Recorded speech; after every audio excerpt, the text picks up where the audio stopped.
is getting more expensive, nor could it have been more preventable. He's also promised universal across-the-board tariffs on Mexico, China, and Canada, three of the U.S.'s biggest trading partners. That's going to raise the cost of electronics, clothing, home goods, toys, sporting goods, industrial parts, pharmaceuticals, appliances, oil, timber, as well as everyday grocery products like avocados, tomatoes, berries, bananas, coffee, beef, chicken, corn, tequila, chocolate, rice. In other words, basically everything. Trump is raising your prices on virtually everything.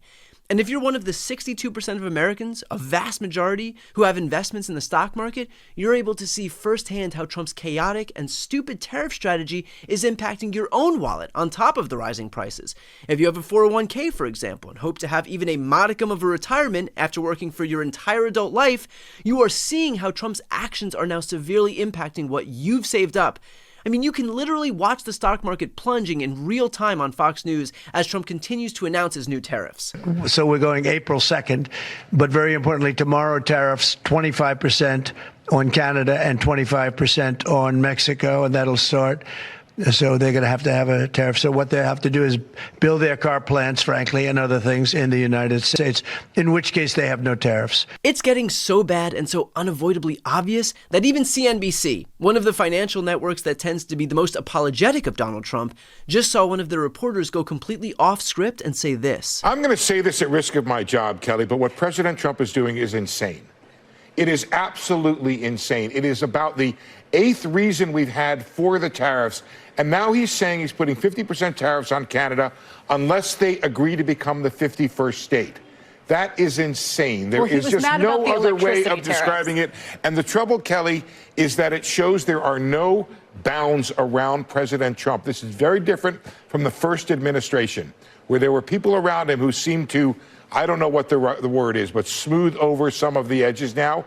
And the other thing that's not talked about, Kelly, is what's going on within the administration in terms of how they're treating the Constitution and laws. I think all of that is bad for the attraction of capital. And the gentleman from Bridgewater is 100% right. We need massive amounts of capital if we want to fund our deficits, pay for the things we want to pay for, sell our bonds, and have high stock prices. And it seems as if this administration is doing everything it can to chase foreign capital away. Well, and we could go into the strategy of the insanity as a strategy in terms of our trading Insanity is not a strategy. I'm sorry. I'm with you, Kelly, in trying to look for silver linings. I'm a sunny person. Not silver linings, tactics, right? Some explanation for this other than insanity. I'm ready to accept it if you can come up with one. Exactly. Insanity is not a strategy. Also, just a quick aside, but can we just acknowledge how sad of a state we're in when an economics reporter feels like he is risking his own job just to report on the truth? A truth that a significant portion of the country is now waking up to?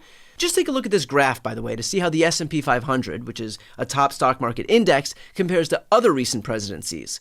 That line at the top, that's Joe Biden's presidency. You know, the president where Trump spent practically every single day claiming that the stock market was terrible and on the verge of imminent collapse. Obama is in second place. Trump's first term is below that one. And that line way there at the bottom, the one that it's falling so fast it looks like it's falling off the graph. Yeah, that's where we are right now in Trump's second term. Guess it's easier to lie on the campaign trail than it is to actually govern, huh? And while all of this is happening, Trump doesn't seem to care at all. He is telling Americans simply to not look at the stock market. Before you came into the Oval Office the first time, you were a very successful businessman, very successful real estate executive. And a lot of people said, oh, this is the business president. This is it. He's watching the stock market. He knows all about, he doesn't want the market to go down. And now we've got tariffs and the market has been going down.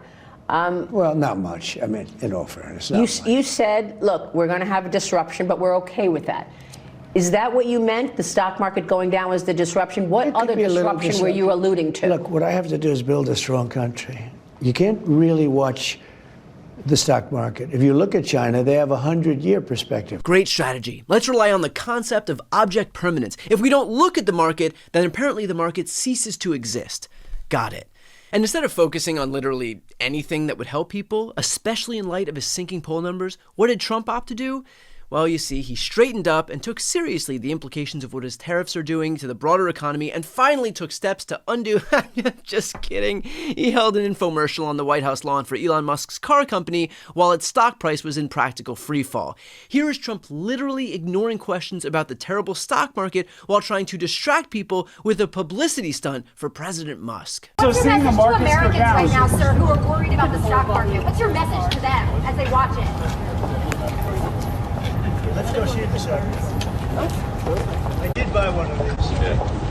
The reality is that this is the most corrupt presidential administration in modern American history. It is run by a billionaire oligarch who spent hundreds of millions of dollars to elect Trump in order to gut the agencies that regulate his companies and put more money in his own pockets, which we're seeing play out right now. And while his company is tanking as people are now boycotting it, Trump is desperately trying to save face for him instead of doing a single thing to help Americans who actually voted for him. But the kicker is that Americans are beginning to finally see through what an absolute scam all of this is. Before you go, first, if you enjoyed this content and you want to see more and support independent media, please subscribe to this channel. The subscribe button will be right here on the screen.